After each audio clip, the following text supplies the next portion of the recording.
eu quero começar a nossa conversa com essa pergunta. O que aguarda o Brasil em seu futuro? Como será o futuro do nosso país? Bom, segundo a ótica espiritual, o futuro do Brasil é um futuro incomum, é um futuro maravilhoso. Segundo o espírito de Humberto de Campos, que psicografou por Chico Xavier o livro Brasil, Coração do Mundo, Pátria do Evangelho, que se você não leu, eu recomendo que você leia. Segundo Humberto de Campos, ao Brasil está reservada a missão de se tornar o celeiro espiritual do mundo. O que é o celeiro espiritual do mundo? É aquele que vai alimentar as consciências do planeta inteiro com instruções morais e espirituais. Caramba, falando dessa forma, um país que tem uma consciência tão grande a ponto de alimentar o mundo, a gente olha para o nosso país atualmente e fala: será que não tem algum engano aí, não?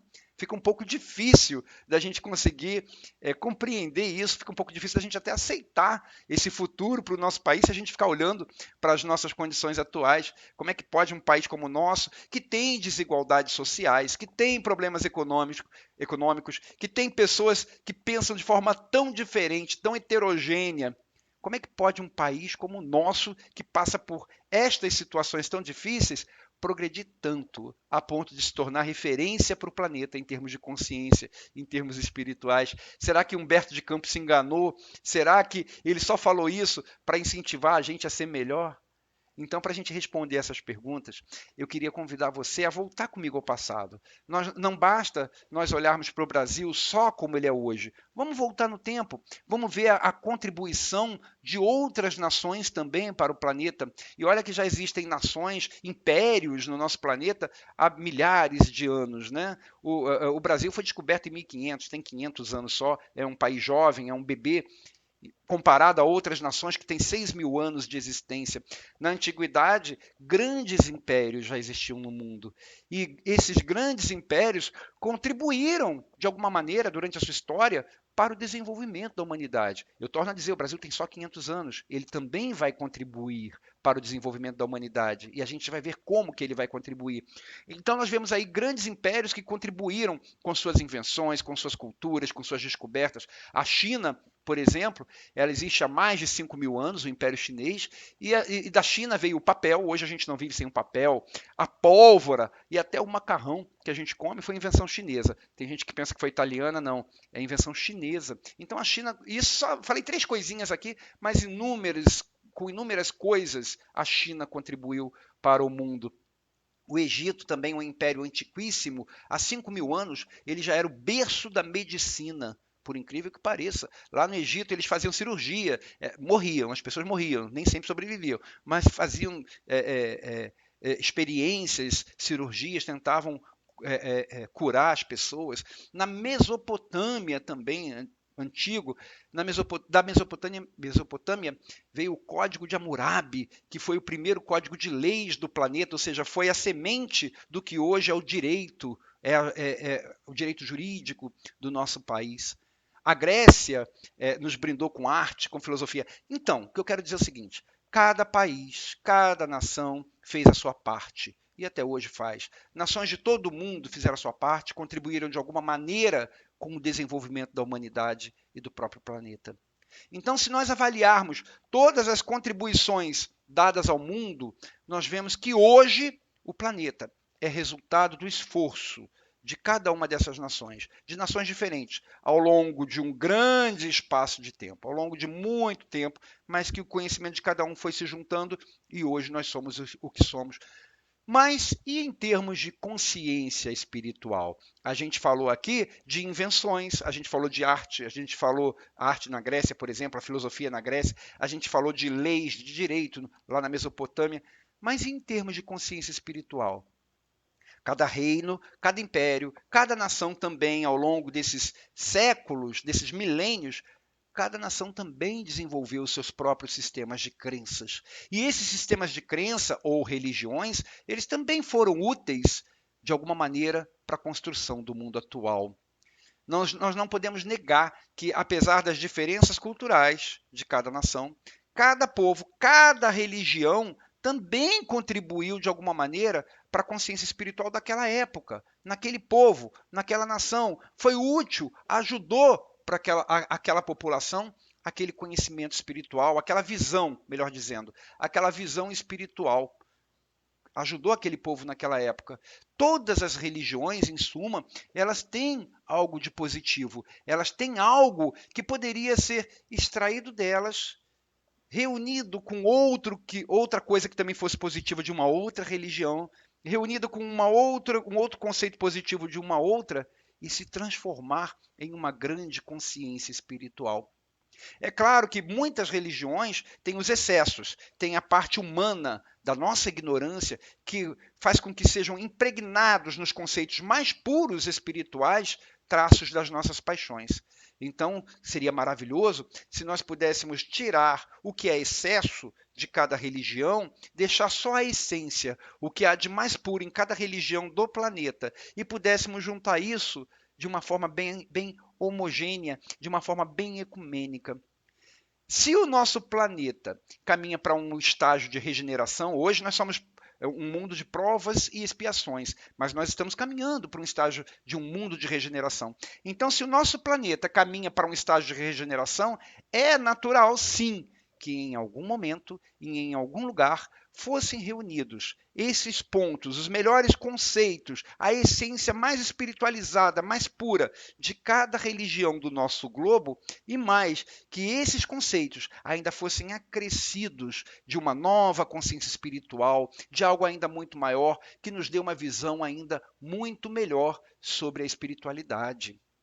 Então, por nós estarmos caminhando para um estágio de regeneração, é natural que a contribuição de cada nação, de cada império, em termos religiosos, não apenas em termos físicos de invenções, mas em termos religiosos, que cada país, cada nação contribua, se junte, mas não com os excessos das nossas paixões, e sim na sua essência, ali no que há de melhor, naqueles conceitos religiosos, espirituais, que aquilo ainda seja, além disso, acrescido de conceitos melhores. Imagina isso tudo acontecendo.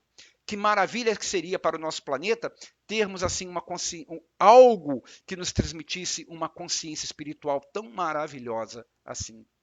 Então, se nós estamos caminhando para este nível de um mundo de regeneração, é natural que os arquitetos siderais, aqueles espíritos responsáveis pelo desenvolvimento do planeta Terra, é natural que eles já há muito tempo já pensassem nisso. Talvez já desde a época lá de 5.000 anos antes de Cristo, já estivessem arquitetando o dia em que poderiam pegar um pouquinho de cada um pouquinho de uma cultura, um pouquinho de outra, um pouquinho da essência da religião daqui, da essência da religião dali, juntar e ainda melhorar. É natural que eles já viessem pensando sobre isso há muito tempo e tentando definir um local e um momento no tempo para que isso pudesse acontecer. Um local geográfico e um momento no tempo. Mas não poderia ser qualquer local. Não poderia ser, por exemplo, uma nação já estabelecida que tivesse já os seus próprios vícios sociais, digamos assim. Vícios sociais, vícios religiosos, vícios de consciência. Teria que ser algum lugar, vamos dizer, virgem. Algum lugar que desse para plantar, desenvolver, para que depois esta ideia global, esta ideia de união fosse colhida. A ideia era aproveitar o que tivesse de melhor em cada cultura religiosa do planeta e ainda crescer de algo mais positivo, mais espiritualizado. Então não poderia ser qualquer lugar para receber isso. Se isso acontecesse, por exemplo, na Europa, se os bons espíritos levassem as culturas religiosas do mundo para se fundirem na Europa, não iriam conseguir, porque a Europa, por muitos e muitos séculos, ela era dominada, digamos assim, né, por uma única cultura religiosa ou uma principal e que não iria conseguir juntar conceitos espirituais de outra. Então nós vimos que não era qualquer lugar. Era preciso um lugar que fosse virgem, um lugar que fosse possível semear. E foi assim que aquele pedacinho de continente no hemisfério sul, que hoje nós conhecemos como Brasil, foi escolhido. Uma terra desconhecida para as demais sociedades, uma terra virgem, uma terra onde tudo um dia pudesse se encontrar, os melhores conceitos religiosos do mundo inteiro pudessem vir a ser reunidos e ainda acrescidos de alguma coisa positiva. Até 1500 aqui viviam somente os índios, pessoas simples, que viviam em contato com a natureza. uma vasta extensão territorial que poderia ser usada para desenvolver esta consciência, desenvolver aqui uma nação que pudesse no futuro servir como celeiro espiritual para o mundo. Então, pela simplicidade, pelo caráter, na maioria das vezes, receptivo dos nossos primeiros habitantes, que foram os índios, aqui era um terreno fértil para essa semeadura. Era um terreno propício para esse plano do astral. Os nossos índios, na maioria das vezes, eram receptivos. Tinha guerras, mas enfim, eram pessoas simples. E aqui a gente tinha um terreno que poderia reunir essas informações do mundo inteiro, trazer um pouquinho da cultura de cada um, das concepções religiosas, as melhores, de cada nação, se juntar e ainda ser melhorado, ser acrescido, para depois redistribuir para o mundo. E aí, eis que, em abril de 1500, uma calmaria inesperada durou 20 dias e desviou a nau portuguesa de Cabral, lá do seu rumo para as Índias. Estava indo para as Índias, teve aquela calmaria, depois tormentas, enfim, por um acaso, entre aspas, Cabral chega às costas brasileiras e descobre essa terra virgem, escolhida pela espiritualidade para ser o futuro local de reencontro multicultural do mundo. O futuro local de encontro das consciências, de encontro das concepções religiosas, espiritualistas do mundo. Então, aos índios que já moravam aqui, que eram pessoas simples, viviam em contato com a natureza, tinham o amor pela natureza, além dos índios, vieram se juntar os europeus. Foram os primeiros que vieram depois dos índios, né? Os índios já estavam. E aí os europeus trouxeram, em termos religiosos, trouxeram o cristianismo. Não quero entrar no detalhe aqui de qual grau de pureza dos ensinamentos de Cristo eram ou não adotados naquela época. Não é isso. Isso não é o importante nesta análise. Nesta análise é importante que eles trouxeram o conceito do cristianismo e além disso, ainda iniciaram o desenvolvimento da civilização do nosso país. Então, os europeus trouxeram uma fé diferente. Em seguida, por força da escravidão, vieram os povos africanos. E os povos africanos contribuíram, além da sua cultura, da música, dança e culinária, eles também contribuíram com a sua religiosidade. Trouxeram para esse solo brasileiro aqui o conhecimento do orixá, o conhecimento da manipulação das forças da natureza, o respeito às vibrações da natureza personificadas nos orixás. Então, se nós tínhamos primeiros índios que já lidavam com os elementos e os elementais aqui do nosso país, vieram se juntar aos europeus que trouxeram o conceito do cristianismo, o conceito crístico.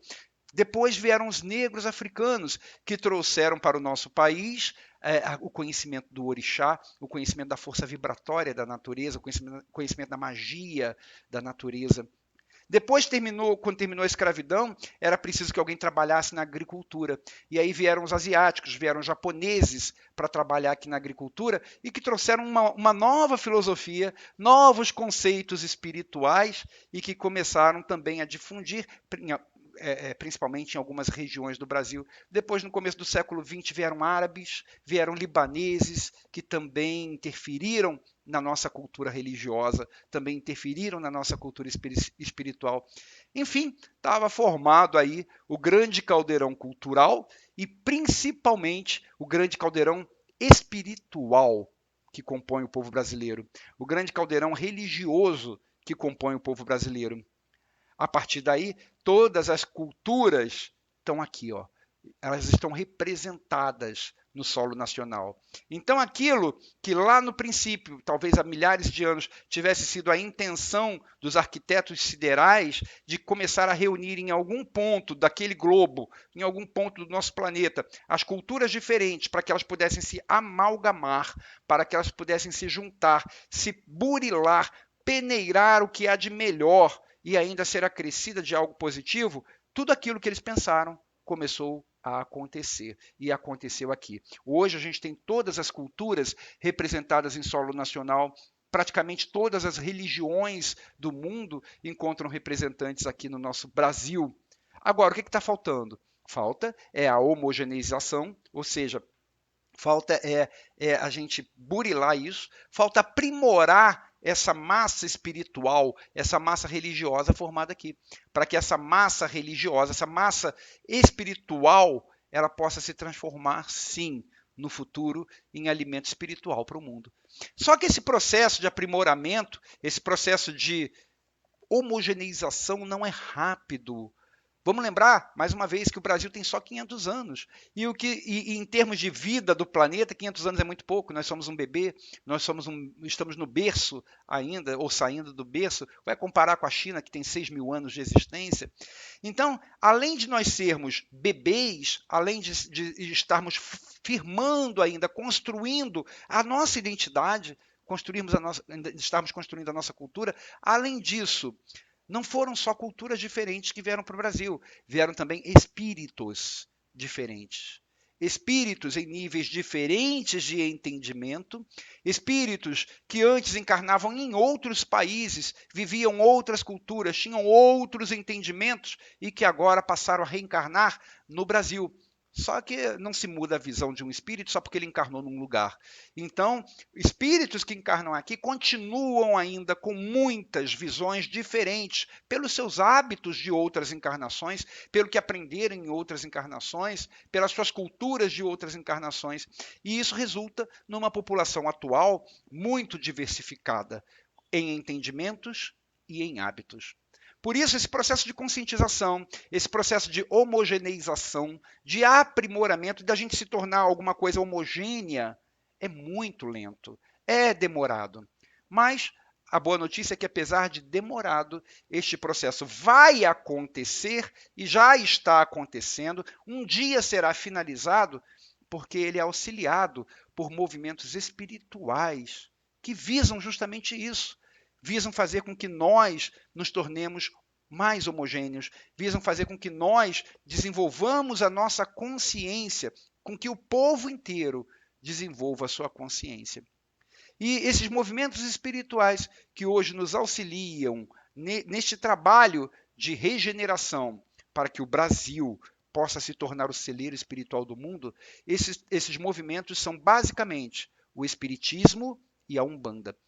O Espiritismo contribui neste trabalho, nesse processo, com a conscientização espiritual do povo, pelo ensinamento que vem do Espiritismo, o ensinamento de conceitos, por exemplo, como a vida após a morte, a lei do karma, ou a lei de causa e efeito, a reencarnação e tantos outros conceitos espirituais. Nós tivemos aqui recentemente, no nosso Brasil, a existência material de Chico Xavier, um excelente médium, e como Chico Xavier ajudou a difundir pelas suas obras, pelo seu trabalho, ajudou a difundir a consciência espiritual trazida pelo Espiritismo, como ajudou a disseminar a ideia de que a morte não existe, de que nós somos eternos, de que nós reencarnamos e outras coisas. Quantos médiuns espíritas ainda temos aí, e cada vez teremos mais, desenvolvendo trabalhos maravilhosos de conscientização. Para vocês terem uma ideia da importância do espiritismo no Brasil, o espiritismo foi criado lá na França, foi desenvolvido na França, lá por Kardec, a partir da metade do século XIX. E hoje, na França, em proporções, o espiritismo é muito, muito menor que no Brasil. Poucos são os centros espíritas na França, as sociedades espíritas na França, enquanto que aqui no Brasil, hoje, cada vez mais, há espíritas, há estudiosos do espiritismo e há sociedades espíritas espalhadas pelo nosso país. Muito mais que no seu país de origem. Parece até que o espiritismo foi criado lá, mas já pensando em migrar para o Brasil, porque aqui é que ele teria a sua expansão. Hoje, a gente exporta para o mundo o conhecimento espírita.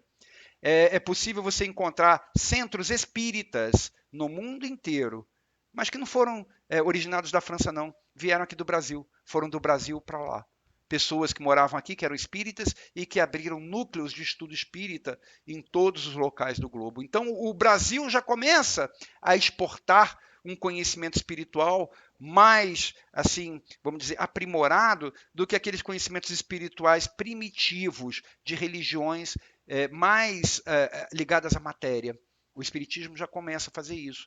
Mas ele não é o único movimento que acontece no Brasil de conscientização espiritual. Tem também a Umbanda. como eu estava falando agora há pouco. A Umbanda auxilia nesse processo de conscientização do nosso povo e também já começa a se espalhar pelo mundo. A gente já vê terreiro no Japão, inclusive. Tem terreiro na Austrália, no Japão. Mas, enfim, a Umbanda auxilia nesse processo de conscientização espiritual do nosso povo, acessando desde as pessoas mais simples até aquelas pessoas das classes mais abastadas, desde aquela pessoa que não sabe ler até aquela pessoa que tem doutorado. A Umbanda, com o seu jeito simples, a Umbanda, com o seu trabalho de fácil acesso, ela consegue alcançar a todos e levar a todos, indistintamente, levar a todos conhecimentos espirituais. A Umbanda, ela, além de disseminar o conhecimento do espiritismo, porque todo conhecimento do espiritismo, reencarnação, lei de karma, causa e efeito, vida eterna do espírito, tudo isso a Umbanda absorve, tudo isso a Umbanda propaga também, tudo isso a Umbanda dissemina, tudo isso a Umbanda ensina. Então, além de ensinar e disseminar todo o conhecimento do espiritismo, a Umbanda, além disso, ela vai em todos os meios, ela alcança pessoas de todos os tipos, fazendo com que esses conhecimentos cheguem até lá, aos pouquinhos, é claro. Isso não é um trabalho rápido, não é um trabalho que vai acontecer em 10 anos, em 50 anos, nem em 200 anos. É um trabalho que exige, às vezes, séculos, para que consiga trazer essa homogeneização de consciência para a nossa população. Então, juntos, o Espiritismo e a Umbanda trabalham pelo desenvolvimento da consciência espiritual aqui na nossa terra, aqui no nosso país, mais do que acontece em qualquer outro lugar do mundo. Não é o ideal ainda, obviamente. Como eu disse, todos nós somos espíritos diferentes, espíritos heterogêneos, tanto em nível de conhecimento ou de lucidez espiritual, de maturidade espiritual, como também pelas nossas experiências passadas e que nos forjam, nos fazem ser da forma como somos. Mas existe a Umbanda, existe o Espiritismo, que vem disseminando na nossa população num trabalho lento, mas progressivo, contínuo, um conhecimento espiritual muito grande. E aí o Espiritismo e a Umbanda, aliás, basicamente a Umbanda, além de disseminar o conhecimento das leis espíritas, além disso, a Umbanda reúne em si aqueles aspectos espirituais de todas as outras culturas. Aquilo que os nossos arquitetos siderais já planejavam há milênios para o nosso planeta, para que acontecesse no Brasil, para que pudéssemos pegar o que há de melhor em cada cultura religiosa do mundo, a Umbanda começa a fazer isso com maestria. Nós temos na Umbanda o conhecimento indígena, da religiosidade, da espiritualidade indígena, personificado nos nossos caboclos. Nós temos na Umbanda o conhecimento do orixá, o conhecimento de ritos africanos, o conhecimento vindo da Mãe África, personificado nos nossos trabalhos espirituais, com as vibrações dos orixás, personificado no nosso próprio preto velho. A gente tem na Umbanda o Evangelho de Jesus, trazido pelos europeus, no princípio pelos católicos, depois pelos espíritas, a prática do Evangelho de Jesus e Jesus no nosso altar, simbolizando Oxalá. Nós temos na Umbanda os espíritos dos mestres orientais, que trazem as vibrações do Oriente, trazem a filosofia oriental para se amalgamar nesse contexto todo, para se juntar nesse contexto todo e formar uma grande consciência universalista.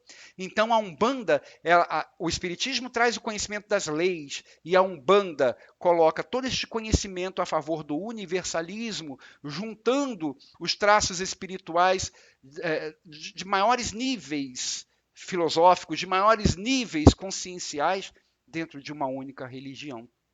Fazendo dessa forma, com o Espiritismo e a Umbanda, trabalhando juntos, assim, trabalhando dessa maneira pela conscientização do povo, nós vamos chegar lá. É claro que ainda estamos muito longe de termos essa consciência, uma consciência tão espiritualizada assim, tão universalista, uma consciência tão purificada assim, é claro que ainda estamos muito longe de termos essa consciência disseminada entre todos os brasileiros. Mas esse é o primeiro passo. Nós estamos engatinhando. No futuro, todos nós teremos essa consciência espiritual bem desenvolvida. Teremos a certeza de tudo que o Espiritismo ensina, teremos a prática de tudo que a Umbanda ensina, deste conceito de universalidade, absorvendo para nós ensinamentos os melhores possíveis de todas as filosofias e religiões mundiais. E aí, com a consciência menos heterogênea, com a consciência mais voltada ao entendimento espiritual, Humberto de Campos está certo. O Brasil será sim o coração do mundo e a pátria do Evangelho. É para isso que nós estamos sendo forjados. É por isso que nós recebemos pessoas de todas as nações, culturas de todas as nações, religiões de todas as nações, e é por isso que o Espiritismo veio se desenvolver aqui de uma forma muito mais proeminente do que na própria França, onde ele foi criado. É por isso que a Umbanda surgiu em solo nacional para ser a religião que vai juntar tudo isso, juntar todos os conhecimentos, todas as culturas religiosas, todas as práticas espirituais da melhor forma possível, tirando o que é excesso e deixando aquilo que é puro, aquilo que realmente é essencial. O que cabe a nós, por enquanto, é a gente fazer parte desse processo de renovação mundial, né? Começando por nós mesmos, obviamente. Começando pela mudança dos nossos padrões mentais. Não adianta a gente querer assim, eu queria que já tivesse tudo dessa forma, que todos os brasileiros fossem hiperconscientes espiritualmente, que fizessem tudo o que tem que ser feito. Comece por você. Nós somos partes fundamentais neste processo de mudança, começando por mudar os nossos próprios padrões mentais, começando por nós sermos mais fraternos, termos mais consciência espiritual, querermos nos instruir mais espiritualmente e, resumidamente, que nós vençamos o nosso ego, que nós combatamos aquilo que há de pior em nós, que é o egoísmo. Então, este é o futuro que nos espera. Ele ainda não é perceptível. Nós ainda não conseguimos ver este futuro assim se desenhando na nossa frente, mas a gente está caminhando para lá. E o mais importante de tudo, nós estaremos lá. Você vai estar lá quando isso acontecer. Você não vai estar nesse corpo, porque até lá vão demorar ainda séculos para que isso se resolva. Mas hoje você está jogando as primeiras sementinhas, você está plantando, está colocando os primeiros tijolinhos para que o Brasil se transforme nesse grande celeiro de consciência universal. Mas no futuro, quando isso se concretizar, você vai estar aqui também no Brasil, colhendo os frutos do que você plantou hoje. Minha gente, que as nossas palavras tenham ajudado a ter mais otimismo nesse momento. O futuro do Brasil é maravilhoso, mas começa por nós, por cada um de nós, neste momento com o que a gente faz. Que Deus abençoe você, agora e sempre. Que lhe proporcione um excelente futuro e nós nos vemos no nosso próximo encontro. Fique com Deus e até lá.